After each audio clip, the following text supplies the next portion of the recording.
What are you doing here? Got a refund. What? Yeah. No way, they gave you a refund? Well, I'm trying to look for one. Oh, man. Yeah, it's not a good place. Well, there's no good place. Well, there's lots of good places No. in your mind. What's that? In your mind. That's true. The desire for power is a human condition. Not everybody. I don't have a craving for power. You never lie. I haven't really lied since I was a kid. You work for dollars. Well, I own my own business. I created a natural deodorant company, but I just survive. It's not like I'm out there pushing it or. You charge a dollar though. Yeah, I charge dollars. It's not free because um, I can't live for free. I mean, I've been working since I was 15. Sometimes I had two jobs, and I was a single mom. So, I thrived and survived in this world, and here I am today. And I don't appreciate when people try to control other people. People have tried to control me in the past, and it's an uncomfortable situation. I hate it because it's like the one thing that I really hate. So, dollars are made from nothing. There's supposed to be securities, like car titles. Car titles are securities that represent cars. Name titles are names of cars. Dollars are securities that represent people. That's what they are. Yeah, I mean, if you work hard and you save and you are able to buy yourself somewhere or pay for somewhere for you to live and some place for you to get around, whether it be a car or scooter or even driving your bike.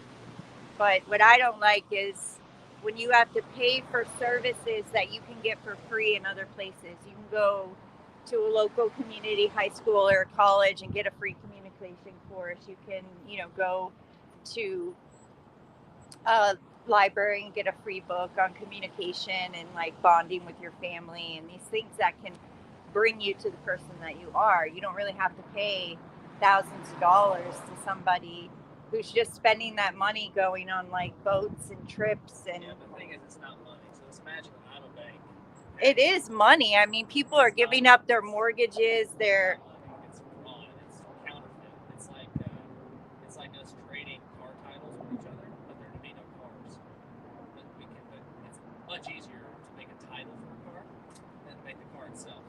what about people who are in the Sea Org and I they're don't know enough on those people. I'm out. I'm trying to. Like they're all people. They're money hungry. That's true. But that's true for most businesses. We live in our entire society is run But how did they get you to come in there and pay money? because I was curious. You were curious. I was curious. I knew a guy, and some of their courses are actually quite good. Ups and downs, values and integrity, telling and they go on upper. What happens to a lot of wars is the person who founds it is attached to some kind of creative spirit. The people who follow him. Am I being recorded right now? Yeah. But the people who follow him care more about the appearance. I gotta hear you better. I said, when any org, this was true for Ayn Rand and Ayn Rand Institute. It was true for Lutheranism, so Protestant Reformation and Martin Luther. It was true for any group that has a charismatic founder. There's something really special that the charismatic founder is tapping into, and then they create an organization, and the thing that surrounds that organization are parasites that care about the appearance, about the substance. They care more about following the leader than following the thing that the leader was following. And the leader's often complicit in encouraging them. That's everything. You often see a really brilliant person come along and they find access to some kind of something that's special.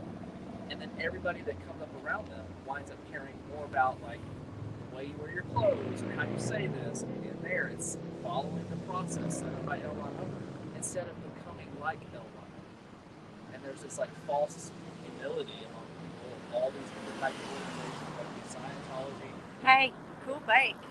or religious organizations or political organizations.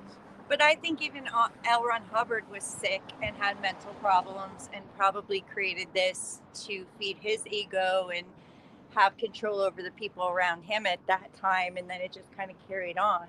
I mean, you could compare religions, to like old religions like Hindu, Catholicism, Christianity, Baptist, whatever, all the ones that are in the book of religion. And I mean, a lot of them do accept money, but they don't require it. They say, oh, you can come to the church and you can donate if you want. And if you don't want to, okay. And if your family's down and out, here's some money, to help you. And we don't want anything in return. So that's the difference between this being a business and other places being a church, is that they do give to their patrons. They don't take, and then expect. Well, I think that's a little bit of a historical development among religions, because in Europe, when Catholicism was strong, there was no separation between church and state. Well, yeah, when back in the day, they had to have, like, whatever your income was, that's how much you have to donate. Like Mormonism is now. It's like they take a percentage of your income. It was like that, but we're not in those times. We're in this time where it should be getting easier to practice religion and be one with your community and things like that. It shouldn't be like, oh, if you want to be a better person and you want to save the planet, you have to pay all this money and mortgage your home and things like that, and put your children through these horrific things that they shouldn't be experiencing. I would just argue that the religion that we all practice, whether we realize it or not, is the love of money. I think the religion we all practice, personally me, is the basic morals of life, and just be kind to people and try to survive without trying to steal from the other person to survive. Like, saying, if we didn't have words and someone was just saying, what are these people acting as if it is the most important thing in life, it's not what you just said. If I was just to look at what most people are doing, why people are in their cars, why they live where they live, why they work with who they work, why they do what they do, most of the time, it's the pursuit of happiness. It's all human. No, it's a pursuit of happiness. Everybody's own human right. And if money is making you happy, then that's making you happy, as long as you don't take it from other people who are less fortunate. But that's all the banks do. Well, banks, some people are like against banks and some people are for it. Banks have helped me. They helped me finish my college degree. They helped me, buy my first car, things like that. The argument you're making against this organization, but this helps some people. I don't think that it does. I think they think it does, and then they get information on those people and use it as like blackmail and say exactly like, the banks haven't really blackmailed me. They're just saying, we'll let you have the money if you, do what you're supposed to do and pay it off. Like I tell everybody, go get a credit card and use that credit card to pay for everything, your gas, your groceries, everything, right? Because why? You get the benefits back. You still pay off your bill because that's what you have to do. Nothing's for free, right? So you pay off that bill every month, and then you get points, and then you use those points. What gives the bank the right for repayment? Because they're lending you it's just like a filtering system. Where did they get the money from? There is no money. It's all imaginary. Have you ever been to college and studied, economics and things like that? I mean, it's quite interesting. Even here, they have the money where they make the money. That was an interesting tour. It's right here in Denver. Yeah. If you do a tour through there, it's just interesting, the whole process of money and all that. And yeah, I'm not a money person. I'm not somebody who's desperate for money or who'll do anything. I'm a family person. So that's why I'm here today, because I don't want to separate families, to have kids being abused, to have elderly people being abused, even young people like us being abused. Like we could, be succeeding, but unfortunately we're stuck here. They're stuck there in that circle of like pressure. I mean, I just feel like there's too much pressure. Like obviously other religions are like, oh, well, don't do this, don't do that. So you have the pressure. Every religion has pressure. But I don't think of them as a religion, because if you're praising L. Ron Hubbard or David Miscavige or what L. Ron Hubbard wrote and all of those things, you might as well study all of his science fiction books and, use that as the word of God too, or the word of L. Ron Hubbard, because his mind was so creative. Yes, with all these things. So what was real and what wasn't? And I could discuss that about every religion, because I studied religion. It's like you could look at the Mormon founder, John or whatever his name is, Joseph Smith. Thank you, and Bishop. I can't remember, but people say maybe he had mental health, and so like when he was seeing visions, it could have been some mental problem. So it's like you could go all the way back to Jesus and people in those times and be like, they were all eating those mushrooms back there. They didn't know what they were, and they were seeing all these visions. I mean, everybody could study those things and say, oh, if he's the true prophet or the true God or whatever, if you believe that for L. Ron Hubbard, then you can just buy a book and study it at home and do your own thing. Like, why do you have to go through the whole auditing thing and, the purification rundown and what is the sec checks? Like, oh, you're talking to an SP right now, so you're going to get sec checked. I mean, they're going to be hounding you and be like, what did she say? What did she tell you? What discretions did you have? I'm leaving the order. So. Yeah, but it doesn't matter. They have your information, so they could still drill you. Well, I think that these guys are like the drug dealers. Yeah. And that Federal Reserve Bank over there is the mob boss. Yeah. And so I'm going to go after them. Yeah, I get it. All right, I got to go. I love your hat, Crested Butte. I want to go there one day.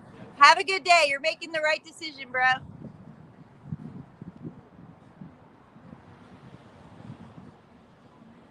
Going back to my Scientology, but I'm going to see what everybody's been saying.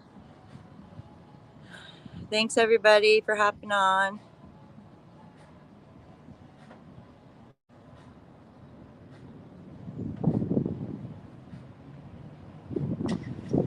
Hey, Jesus, be good. Hey, Miss Peacock.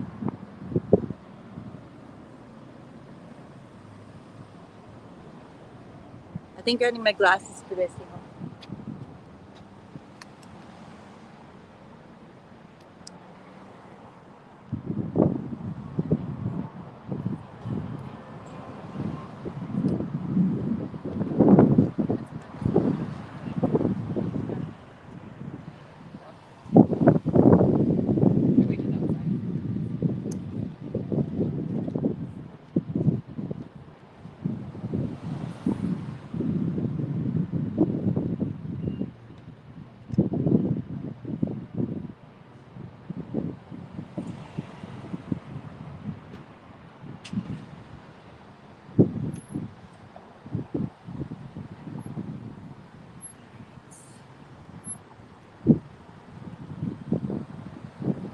Oh my gosh, Fluffer Squirrel UK is in here. I can't believe it. I'm fangirling, girl. Hey, Eric Rowe. Is he suggesting LRH is brilliant? Yeah, I think that's the point. Scientology requires your criminal confessions and loot. Yeah, I don't know if he got that. He kind of looked at me like, oh yeah, they do have some shit on me. Blah, blah, blah. Hey, good to see you in here. Noel. I'm just going to say Noel. What's up? Good to see you in here. Eric. Thank you. Blah, blah, blah. All right. I'm going to get back to Scientology, y'all. I hope that was a good interview and you guys could hear everything he said, because I really don't know what to think about him. I'm confused. I'm thinking that he was pulled in through the political stuff, which seems to be the thing, the gimmick around here, is they are preying on men who have an issue with, maybe going back to the January 6th incident and having